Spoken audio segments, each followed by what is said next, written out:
Dumating ang asawa ko sa ikapitumpong kaarawan ng kanyang ina kasama ang kanyang kabit. Tumatawa habang ipinapakilala ang babae bilang bago niyang asawa. Ngunit sa sandaling nakita ako ng biyenan ko, namutla ang kanyang mukha at nagsimulang manginig ang kanyang buong katawan na para bang nakakita ng multo. Ang handaan para sa kaarawan ni Aling Norma sa kanilang probinsya ay puno ng kakaibang tensyon habang ang mga mesa ay punong-puno ng mamahaling pagkain tulad ng lechon at iba't ibang seafood, at sa gitna nito ay nakayakap si Danilo sa baywang ganyang kabit na si Roxanne, abot nga ang ngiti habang nag-ikot at nagbubuhos na alak sa mga kamag-anak. Nay, ipakikilala ko po sa inyo, si Roxanne, ang magiging bagong asawa ko. Masayang anunsyo niya, na nagpatigil sa masiglang tuktugan at kwentuhan sa paligid, habang ang tingin ng makamaanak ay sabay-sabay na dumako sa akin na nakaupo mag-isa sa isang sulok, tahimik na nagbabalat ng hipon na parabang wala akong naririnig. Gayunpaman, ang mukha ng biyenan kong si Aling Norma ay mabilis na nawalan ng kulay habang nakatitik sa akin. Nanginginig ang mga labi bago nanginginig na nagtanong, "Hindi mo ba alam ang tungkol sa bagay na iyon?" Na nagpatihil sa kamay ni Danilo sa ere habang hawak ang baso ng alak at ang kanyang mapagmalaking initiay na yelo. 3 araw bago ito.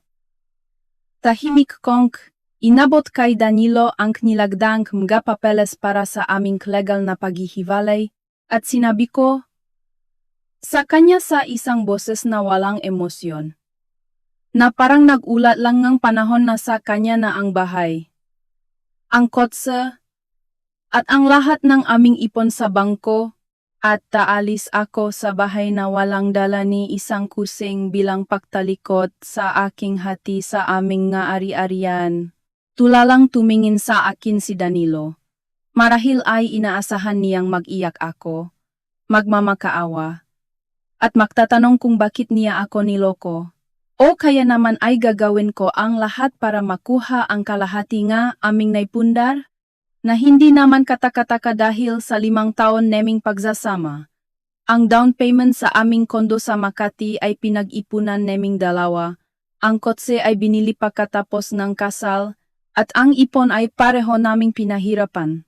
Hindi siya makapaniwala na ganon ako kadaling kausap, at nang subukan niyang magsalita, ang kanyang manakahandang dahilan na hindi na ako nababagay sa kanya, na hindi na niya ako mahal, at kailangan niya si Roxanne, ay tila bara sa kanyang lalamunan. "Pirmahan mo na." Utos ko sabay abot ng ballpen.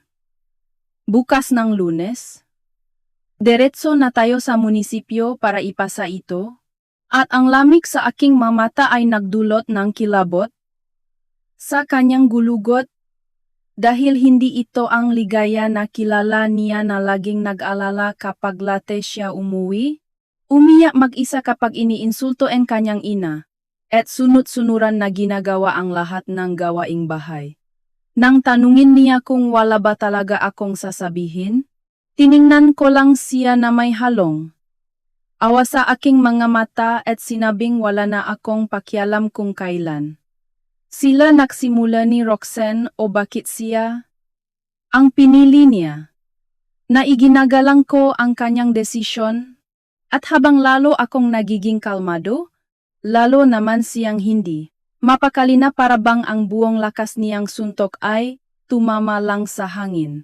Sa huli, mabilis niyang pinirmahan ang mapapeles bago pa magbago ang isip ko. Habang sinasabing si Roxanne ay inosente at hindi tulad ko, at nang sabihin kong mula ngayon ay hindi na kami makakilala. Tinapos ko ang usapan, nilikpit ang mga dokumento, at hinila ang isang maliit na maleta mula sa kwarto na naglalaman lamang ng aking mga damit at ilang personal na gamit. Nang makita niyang ito lang ang dala ko sa pag-alis, muling nakaramdam ngang kaba si Danilo at sinubukang ibalik ang kanyang pagkalalaki sa pagsasabing huwag ko siyang sisisihin kapag nahirap ako, ngunit sinabi ko lang na bilang respeto sa dati naming pagsasama, hindi na kailangan ng gulo. At bago ako lumabas ng pinto, nilingon ko siya sa huling pagkakataon na may tingin na naglalaman ng determinasyon at isang bagay na hindi niya kailanman may intindihan, sabay-sabing sarili na lang niya ang alalahanin niya. Nang sumara ang pinto, nakaramdam si Danilong kakaibang lamig sa tahimik na sala. Ngunit mabilis niya itong iwinaksi. Kinuha ang kanyang cellphone para magpadala ng voice message kay Roxana, na nagsasabing tapos na ang lahat, wala akong hininging kahit piso.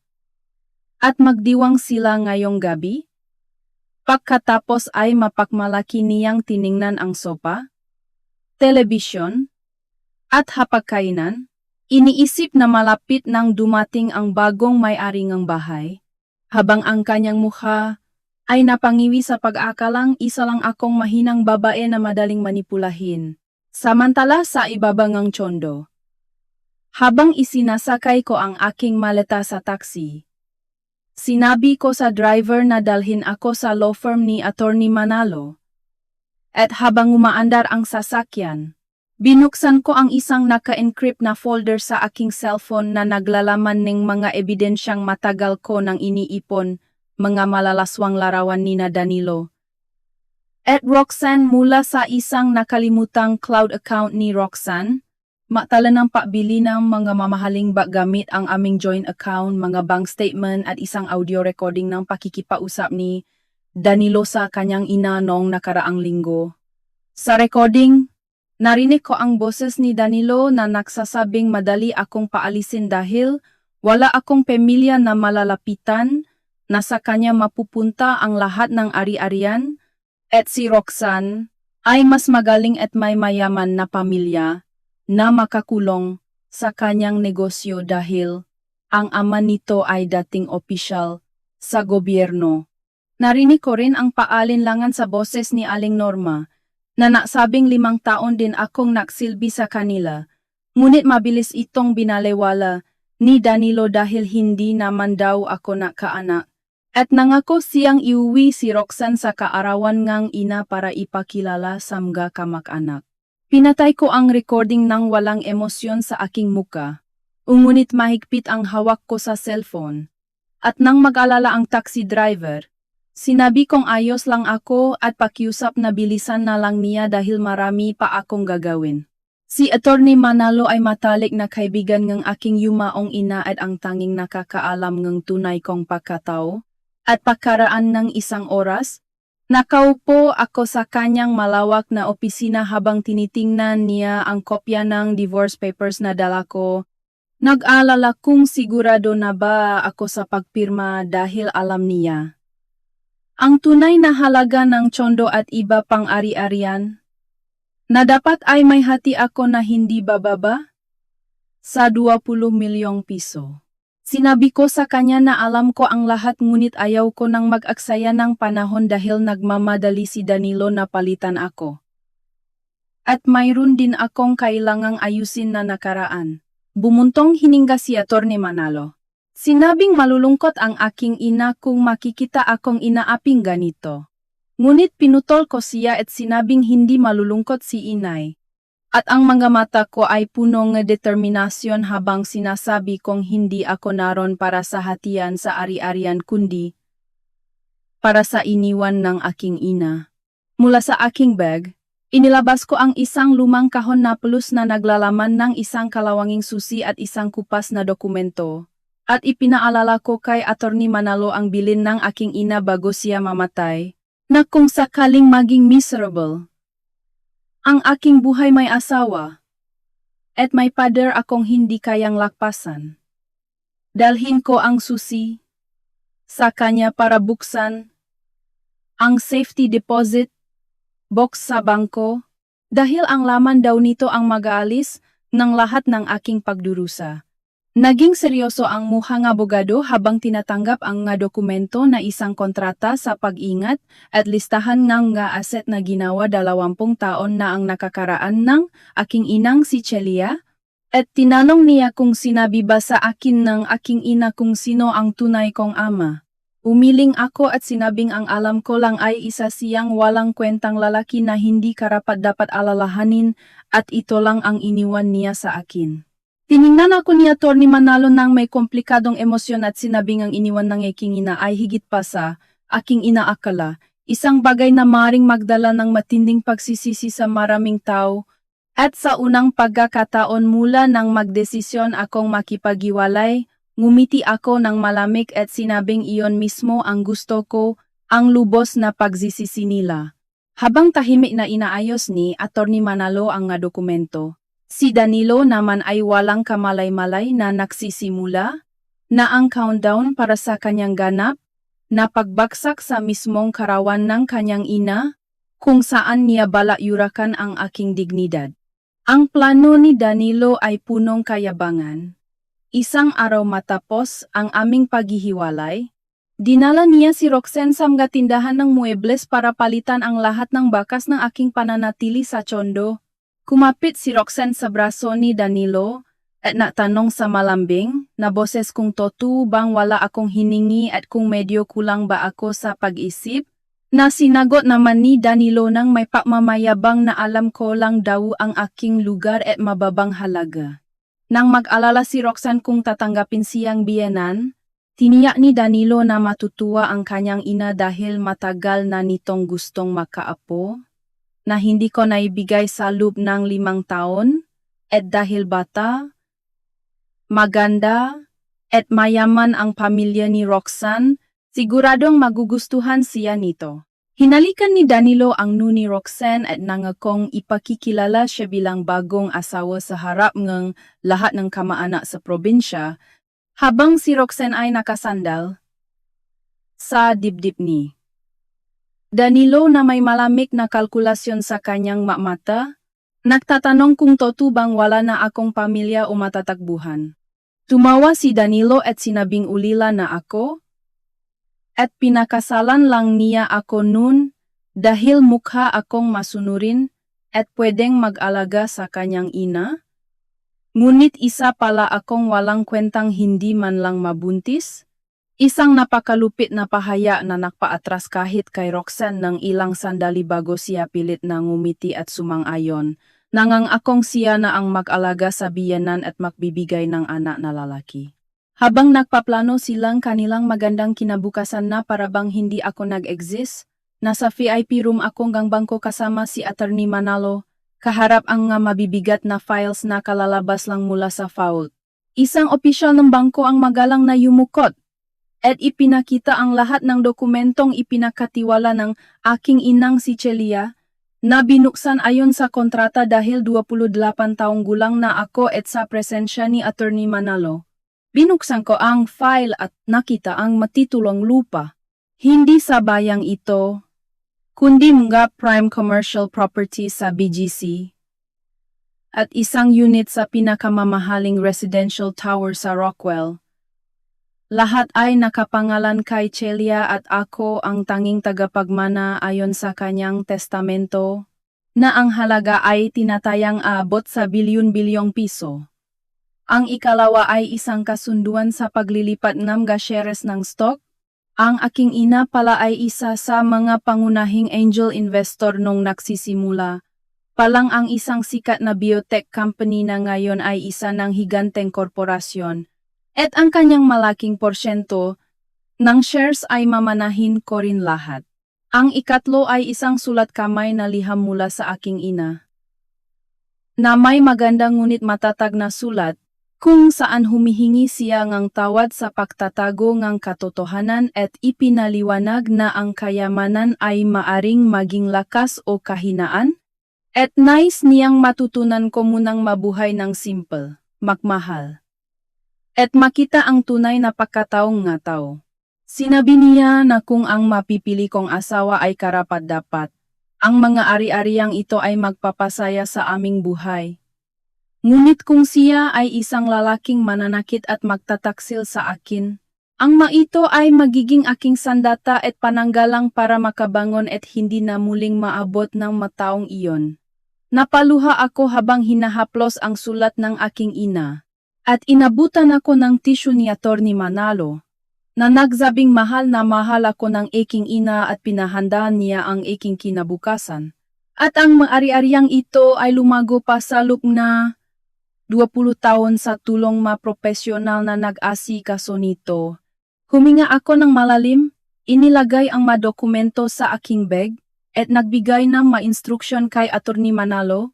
Una, ayusin agad ang paglilipat ng lahat ng ari-arian sa pangalan ko ng legal at walang butas. Pangalawa, imbestigahan ng maigi ang kumpanya ni Danilo dahil may hinala ako na hindi lang si Roxanne ang dahilan ng pagmamadali niyang paalisin ako, kundi dahil sa mga kahina-hinalang financial transactions at paglustay niya ng aming joint savings para takpan ang pagkalugi ng kanyang negosyo. Nagulat si Attorney Manalo sa aking transformasyon mula sa isang maamong babae patungo sa isang determinadong heredera na handang lumaban hindi para sa pera kundi para sa hustisya. Ang ikatlong utos ko ay tungkol sa lumang bahay ng aking ina sa probinsya, na kinumpirma ni Attorney Manalo na bakante pero inaalagaan, at sinabi kong babalik ako doon dahil kaarawan nang dati kong biyenan at kailangan kong mahatid ng regalo, sa isang boses na mahina pero may bigat na hindi pwedeng tanggihan. Samantala, si Danilo ay nagmamaneho patungo sa kanyang probinsya kasama si Roxanne. Ang trunk ng kotse ay puno ng mga regalo para sa kanyang ina para magpa-impress.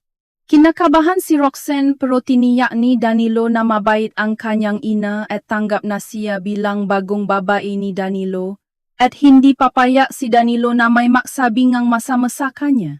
Ang kayabangan ni Danilo ay nasa rurok dahil sa bilis ngaming paghihiwalay.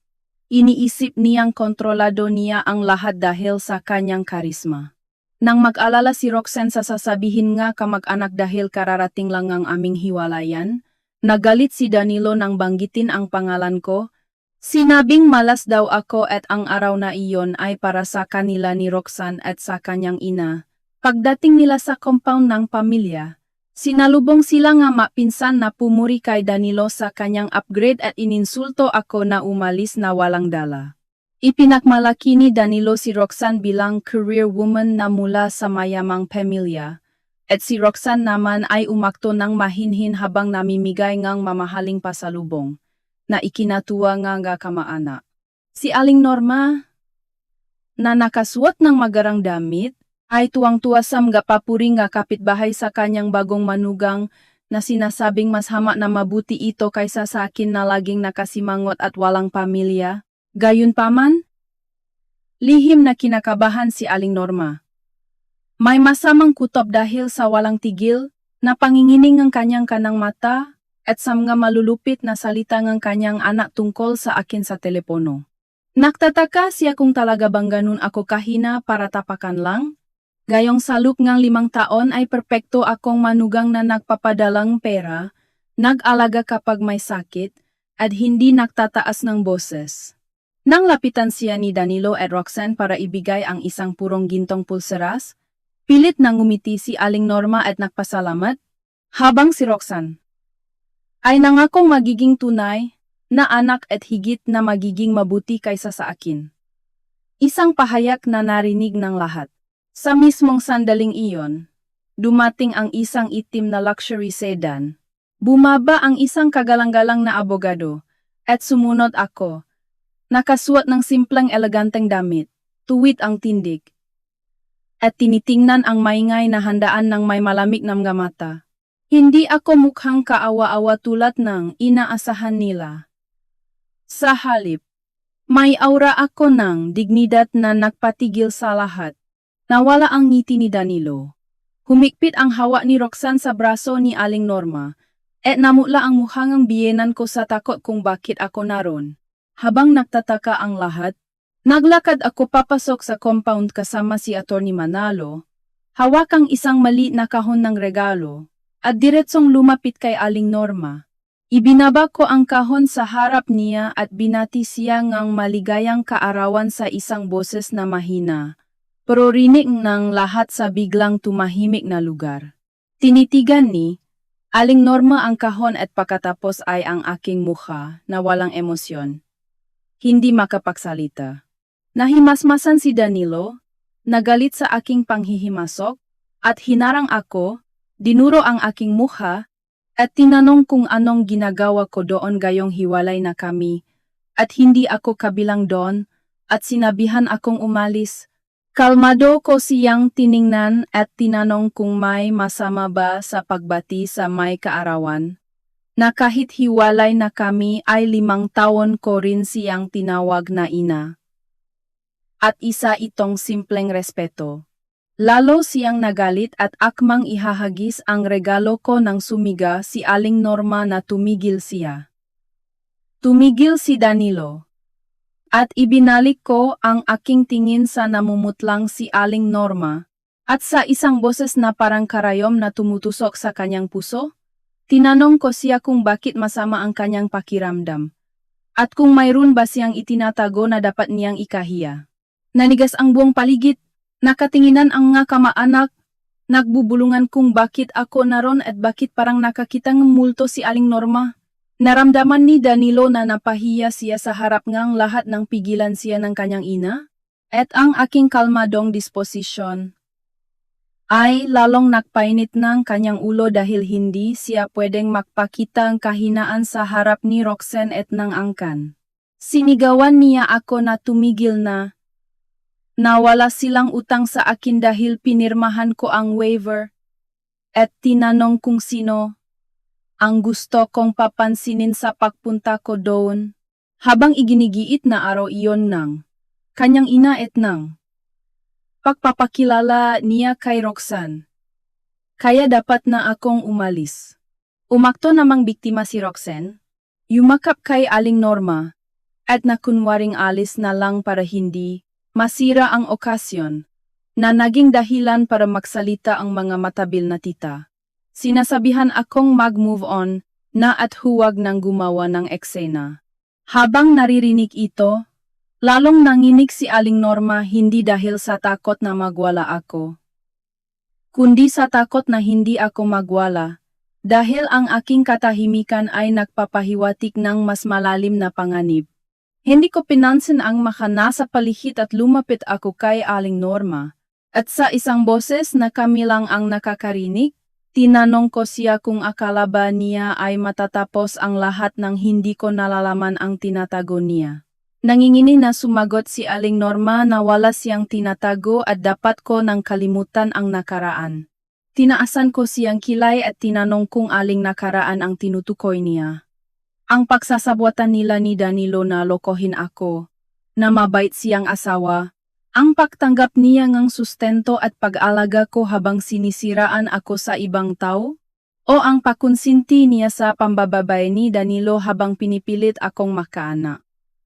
Ang pagbubunya na ito ay narinig nga nasa malapit, at nagbago ang ihip, ang hangin sa paligid. Namula at namutla si Aling Norma sa kahihiyan at takot, tinanggi ang aking mga sinabi, ngunit pinutol ko siya at inilabas ang isang voice recorder, at pinray ang boses niya mismo na nakikipag-usap kay Danilo. Kinukonsinti ang relasyon nito kay Roxanne at minamaliit ako, bilang isang taong madaling lokohin at paalisin nang walang makukuha. Nabingi ang lahat sa katahimikan. Hindi makapaniwala ang makamag-anak sa narinig. Nagdilim ang mukha ni Danilo sa galit, tinawag akong tuso sa pag-record ng usapan nila, at akmang agawin ang recorder at sasaktan ako, ngunit mabilis na humarang si Attorney Manalo, at sa kanyang boses na pangkorte. Binalaan si Danilo na itigil ang kanyang gagawin, at ipinaliwanag na legalang recording bilang ebidensya. At nagsasabi lang, ako NG Totu. Natigilan si Danilo sa autoridad NG Abogado. Nawalan ng kulay ang mukha ni Roxanne, natatakot sa lalim ng sabwatan ng mag-ina at sa hawak kong ebidensya, at hindi namamalayan na nabitawan na niya ang braso ni Aling Norma. Napaupo si Aling Norma sa kanyang upuan. Nanginginig habang tinuturo ako at sinasabing plinano ko ang lahat. Itinago ko ang recorder at sinabi sa kanya na sa loob ng 5 taon ay iginalang ko siya bilang ina. Ngunit ang aking kabutihan ay napakamalan nilang kahinaan. Tumingin ako sa paligid, at sa huli ay kay Danilo, at sinabing naroon ako para sa 2 bagay. Una, para bumati sa kaarawan ng biyanan bilang respeto, at pangalawa, para ibigay ang isang mahalagang dokumento mula sa aking abogado. Ipinaliwanag ko na handa na ang maebidensya para sa kasong sibil at kriminal laban kay Danilo dahil sa kanyang illegal na paglilipat ng aming pera sa kanyang kumpanya at money laundering, at inabot ni Attorney Manalo ang mga dokumento sa kanya. Napalundak si Danilo na parang napaso. Tinatanggi ang nga paratang. Ngunit idinetalye ko ang nga ebidensya ngang kanyang nga transaksyon. At hinamon ko siyang ipacheck ang mga ito sa mga kamag-anak niyang nagtatrabaho sa bangko at gobyerno na naroon sa handaan. Naging seryoso ang mga mukha na mga nasabing kamag-anak at tiningnan si Danilo ng may pagdududa. Pinakpawisan si Danilo ng malapot. Alam niyang totoong nga, paratang dahil sa paghihirap ng kanyang kumpanya. Ngunit hindi niya maisip kung paano ko nalaman ang lahat ng iyon. Hindi ko siya binigyan ng oras mag-isip at ibinaling ko ang atensyon kay Aling Norma para sa ikatlong dahilan ng aking pagpunta. At sa isang boses na mas malamig pa, tinanong ko siya kung bakit hindi niya ipaliwanag sa akin at sa kanyang anak ang tungkol sa malaking pamana na iniwan sa akin ng aking inang. Si Celia na matagal na nilang inililihim. Tila tumigil ang oras habang nakaupo si Aling Norma sa lupa. Marumi ang laylayan ng kanyang damit. Ang gintong pulseras ay nakalimutan na sa kanyang paanan. Nakatitik lang siya sa akin na parang baliw, at naglalabas ng matuno na hindi maintindihan. Puno ang gulat, takot, at kawalan ng pag-asa.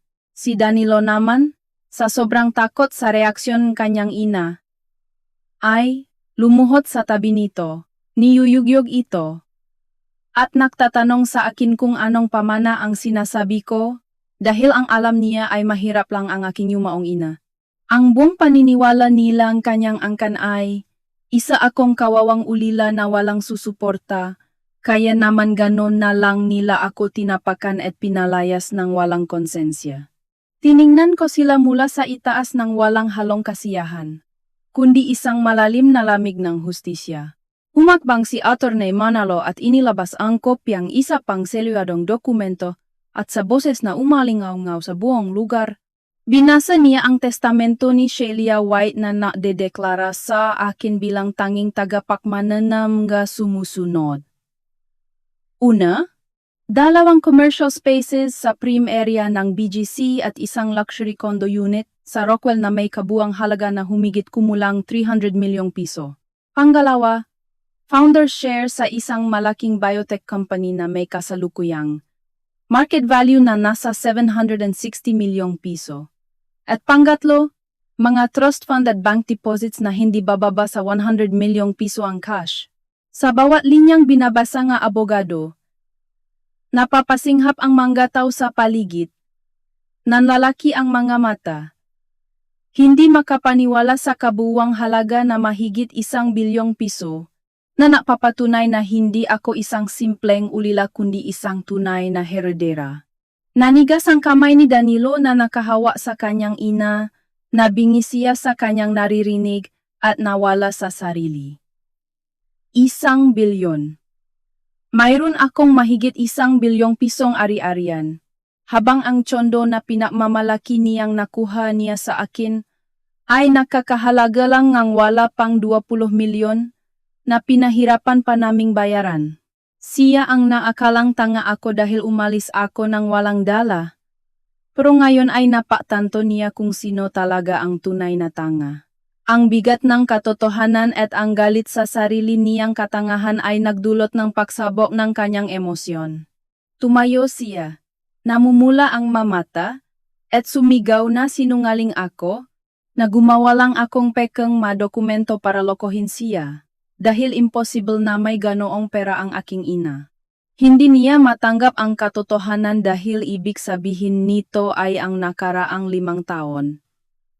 Ang kanyang pagmamadali sa divorce, at ang pagpapalit niya sa akin kay Roxanne, ay isang malaking pagkakamali na nakmumuha siyang pinakabobong tao sa mundo.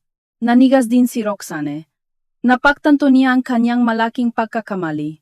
Ang lalaking akala niya ay jackpot, ay isa palang dakilang tanga na nagtapon ng tunay na yaman para sa barya. At siya ngayon ang nakakuha ng talo. Hindi ako natinag sa pagsabog ni Danilo. At si Atty. Manalo ang sumagot sa kanya ng may formalidad batas. Na nagsasabing ang mimeha dokumento ay notarista at rehistrado sa gobyerno, at isang malaking krimen ang pamemeke nito na walang dahilan para gawin namin. Tungkol sa pinanggalingan ng yaman. Sinabi ng abogado na confidential ito. Pero tiniyak na galing sa marangal na pamilya, ang aking ina at magaling sa negosyo. At ang mga ari-arian ay personal kong pag-ari at walang kinalaman sa aming kasal. Sumigaw si Danilo na impossible iyon at tinanong kung bakit ko itinago sa kanya sa loob ng 5 taon. Inaakusahan ako na hindi ko siya itinuring na pamilya at plinano ko ang lahat para lokohin siya. Pilit na ibinabalik sa akin ang sisi. Sa wakas, tiningnan ko siya sa mata na may halong awa na sumugat sa kanyang ego, at sinabing ang iniwan ng aking ina ay para sa aking dignidad at hindi para maging ATM ng kanyang naluluging kumpanya. Ipinaalala ko sa kanya na sa loob ni 5 taon ay ako ang gumasto sa lahat, pati sa sustento ng niyang ina. At ako ang nagligtas sa kumpanya niya gamit ang sarili kong ipon. Sinabi kong tama ang hinala ng aking ina na kailangan kong itago ang yaman para makita kung mamahalin akong toto. At lumabas na tama siya, dahil kung nalaman niya agad, siguradong gagawin niya ang lahat para makuha ito, o baka ipahamak pa ako para manahin niya ang lahat. Namula si Danilo sa galit nang mabunyag ang kanyang tunay na kulay, pero hindi ko na siya pinansin, at tumingin ako sa biyenan kong nakaupo sa lupa na parang tumandaeng 10 taon. Bumubulong ng tawat kay Celia, at sa akin dahil nasilaw siya sa pera. Lumuhod ako para pantayan ang kanyang tingin at tinanong kung sasagutin na niya ang tanong ko tungkol sa nangyari 20 taon na ang nakakaraan nang ibigay sa kanya ng aking ina ang susi at isang sulat. Sinabi ko na nakiusap ang aking ina na itago ang tungkol sa pamana kung magiging maayos ang aming pagsasama. At binigyan siya nga malaking halaga bilang pabuya sa pag-alaga sa akin. Ngunit sa halip ay itinago niya ang katotohanan dahil sa kasakiman. Pinalaki ang ulo ng kanyang anak sa pag-aakalang wala akong laban, at pinanot akong magpakahirap at apihin nila. Tinanong ko siya kung wala man lang ba siyang naramdamang konsensya, nang makita akong umalis na walang dala.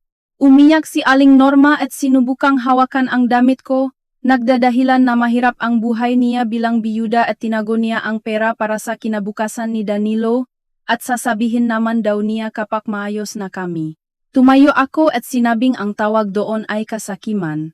At ngayong alam na ng lahat ang totoo, sinabihan ko si Danilo na mahanda sa mga kasong kahaharapin niya. Dahil sa kanyang mailegal na gawain, idineklara kong putol na ang ugnayan ko sa kanilang pamilya. Itinuro ang regalo bilang huling pagbati, at tinalikuran sila ng walang paglingon. Senyales sa mga security guard na umalis na kami. Sumigaw si Danilo at nagtangkang sumugot sa akin. Iginigit na bilang asawa, ay may karapatan siya sa kalahatingang aking yaman? Na ang kanyang kasakiman ay mas lalong lumala dahil sa nalamang bilyong piso.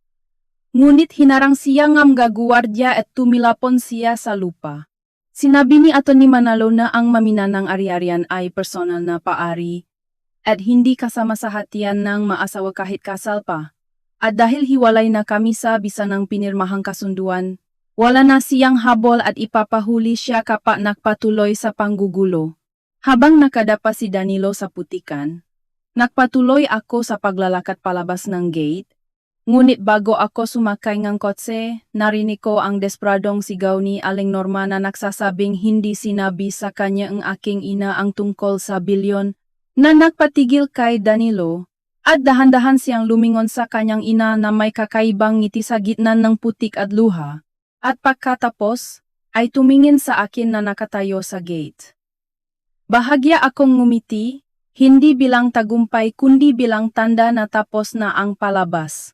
Inilabas ni Attorney Manalo ang isang lumang sobre at binasa ang sulat ng aking ina para kay Aling Norma, na naglalaman ng 500,000 piso na malaki ang halaga nun. Bilang pabuya sa paalaga, sa akin at pakiusap, na itago ang sekreto kung magiging maayos kami ni Danilo. Ngunit kung lokohin ako ni Danilo, ipakita sa kanya ang sulat para malaman niya kung gaano kalaking yaman ang sinayang niya dahil sa kanyang katangahan. May pirma ni Aling Norma ang sulat bilang patunay na natanggap niya ang pera at tinatanggap ang kasunduan. Ang 500,000 piso ay sapat na sana para guminhawa ang buhay nila nun, ngunit pinili ni Aling Norma na tanggapin ang pera habang tinuturuan ang anak na maliitin, ako dahil sa paakalang mahirap ako. Sa loob ng 5 taon, ang pagmamalupit ni Danilo ay nakaugat sa maling paniniwala na itinanim ng kanyang ina na mas mataas siya sa akin. Kahit noong nagtaksil siya kay Roxanne, naniwala siyang deserve niyang mas mahusay. At nung pinapirma niya akong waiver, akala niya ay naisahan niya ako. Ngunit ang totoo, siya ang may pinakamakapal na piring sa mata, na nagtapon ng tunay na yaman para sa wala. Nang ipakita ni Atty. Manalo ang sulat na may pirma ng kanyang ina, namutla si Danilo at gumuho ang kanyang mundo. Hindi totoo, sigaw ni Danilo habang umaatras at natabik ang isang mesa na puno ng pagkain. Tinitigan niya ang sulat at nanginginig na tinanong ang kanyang ina kung totoo ba ang nakasulat. Pumikit lang si Aling Norma at umiyak, na nagsilbing kumpirmasyon sa katotohanan. Napasigaw si Danilo sa matinding hinagpis. Sinasabunutan ang sarili sa galit at pagsisisi dahil sa nawalang oportunidad na dulot ng kasinungalingan ng kanyang ina. Ang 500,000 piso nun ay malaki na sana. Ngunit pinalaki siyang ina na malitin ako dahil sa pag-aakalang mahirap ako. Ang lahat ng kanyang kayabangan at pangapi sa akin sa loob ng 5 taon. Pati na ang pagpapalit niya sa akin kay Roxanne sa pag-aakalang upgrade ito ay nakabase sa maling akala. Siya pala ang tunay na kawawa na nagtapon ng bilyong pisong halaga na yaman. Tumingin siya sa akin habang paalis ako. Ang kanyang kayabangan ay napalitan ng pagmamakaawa. Ligaya, patawarin mo ako. Ako ang tanga. Sigaw niya. Tinulak si Roxanne. At gumapang palapit sa akin. Nagmamakaawa na bigyan pa siyang isang pagkakataon. Nahihiwalayan niya si Roxanne at mamahalin ako. At nais niyang tulungan akong pamahalaan ang yaman. Ang nakamaanak na saksi sa lahat ay nahihiya sa kanilang masarili, lalo na ang matitanan ng alipusta sa akin kanina. Ang mamatatandang nakakalam ng tunay na ugaling ang maina ay umiiling na lang sa sinapit nila dahil sa kasakiman.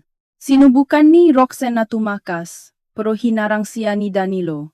Sinisisi siya sa lahat nangyari, na kung hindi siya nagpaakit, ay hindi sana sila nahiwalay ni Ligaya. Nagawi sila sa putikan sa harap nga kamag-anak, nagbatuhan ng masasakit na salita, habang si Aling Norma ay umiyak sa kanyang nasirang kaarawan, ang kanyang reputasyon, yaman, at pamilya ay nawasak bilang kabayaran sa kanyang kasakiman at kasinungalingan. Samantala, nasa loob akong kotse. Nakahinga ng maluwag habang pinapanood ang tanawin. Naramdaman kong nawala ang bigat sa aking dibdib. Tinanong ako ni Atty. Manalo kung pagod ako. Pero sinabi kong hindi, kundi pakiramdam ko ay malaya na ako. Kinumpirma ni Atty. Manalo na matibay ang ebidensya laban sa kumpanya ni Danilo at siguradong makakasuhan siya, at mapipilitang ibalik ang lahat ng ninakaw niya mula sa aming joint account. Sinabi ko na wala na akong pakialam sa kanya at ang mahalaga ay nakuha ko ang hustisya. Sinabi ring NG abogado na yon sabiling NG aking ina, gusto niyang tumira ako paminsan-minsan sa Tondo, sa Rockwell kung saan naroon ang kanyang magamit, at pumayag ako. Nagpapasalamat sa aking ina na binigyan akong lakas para lumaban ng may dignidad. Habang papasok ang kotse sa lungsod, Alam kong nagsisimula na ang bago kong buhay habang ang bangungot ng pamilyang Reyes at ni Roxanne ay nagsisimula pa lamang. Mabilis na kumalat ang balita tungkol sa pagbagsak ni Danilo at ng kanyang kumpanya pagkatapos ng iskandalo sa kaarawan ng kanyang ina. Ang madating bumabati sa kanya ay umiwas na ngayon. At ang mga business partners niya ay kinansela ang mga kontrata. Dumating din ang kaso mula kay Atty. Manalo tungkol sa pagbawi ng mga ninakaw niyang pera at ang paghahabol sa kanyang mga ari-arian, kabilang na ang Chondo. Ang bangko ay tumawag para singilin ang kanyang 60 milyong pisong utang dahil sa pagkasira ang kanyang reputasyon. At wala siyang may bayad dahil simot na ang kanyang pondo na nilustay niya at ginastos kay Roxanne. Ang kanyang Chondo ay naka-freeze na rin kaya hindi niya ito may benta o magamit na collateral. Iniwan siyang kanyang mga kaibigan at business associates nang malaman nilang may kaso siya.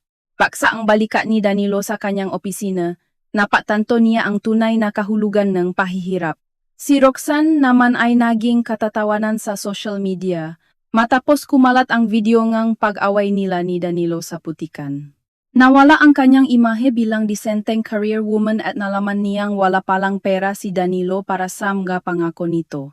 Sinubukan niyang kausapin si Danilo pero puro paninisi lang ang nakuha niya, kaya nagdesisyon siyang iwan na ito, binlock ang numero, at bumalik sa probinsya para magsimula muli, nasusuka sa sarili dahil sa maling lalaking pinili niya.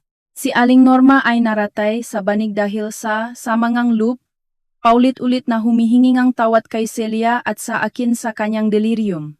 Si Danilo ay abala sa kanyang nga kaso kaya hindi siya maasikaso ngang maayos at binibigyan lang ng murang gamot. Nakatingin si Aling Norma sa gintong pulseras na sumisikip sa kanyang braso habang umiyak. Iniwan ng lahat ng kanyang nga kaibigan nang malaman nilang wala na siyang pera. Nag-iisa siya sa kanyang paghihirap, bungang kanyang kasakiman at panloloko. Samantala, ako ay nasa isang mamahaling restoran sa Rockwell kasama si Atty. Manalo. Nagdiriwang dahil natanggap ako bilang creative director sa isang malaking kumpanya dahil sa sarili kong kakayahan. Kinumpirma rin ng abogado na nanalo kami sa kaso at makukuha ko ang 25 milyong piso mula sa mga naibentang ari-arian ni Danilo bilang kabayaran sa mga ninakaw niya, na para sa akin ay simbolo ng hustisya para sa 5 taong paghihirap ko. Pagkatapos ng hapunan, naglakad ako sa tabi ng dagat. Iniisip ang payo ng aking ina na huwag bumaba sa antas ng mataong nanakit sa akin kundi gamitin ang aking dignidad para umangat.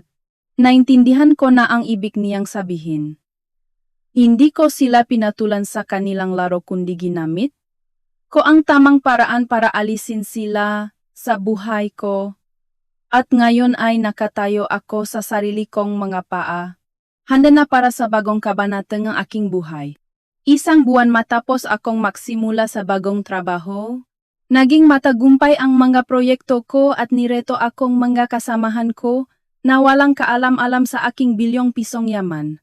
Isang Biyernes, nakatanggap akong imbitasyon sa isang art exhibit mula kay Don Augusto Villaflor.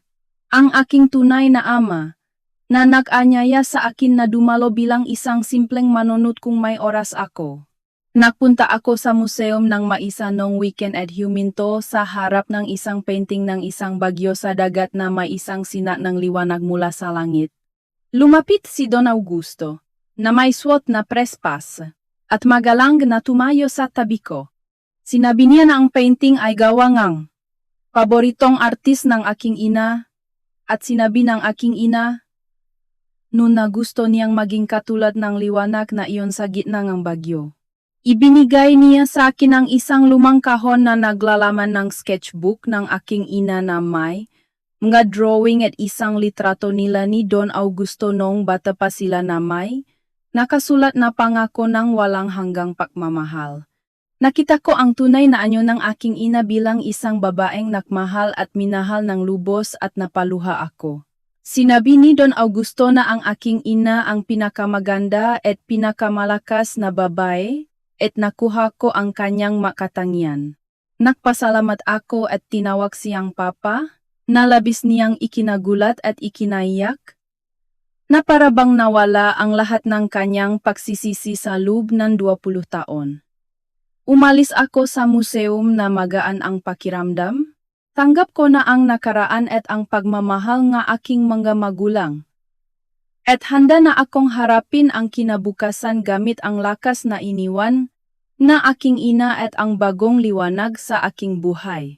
Pakalipas ng ilang buwan, nasa balkonahe ako ng aking kondo sa Rockwell. Umiinom ng alak habang nakatingin sa magandang tanawin ng siyudad sa gabi. Alam kong ang aking buhay ay nasa tamang direksyon na, patungo sa isang maliwanag na kinabukasan na parang liwanag sa painting.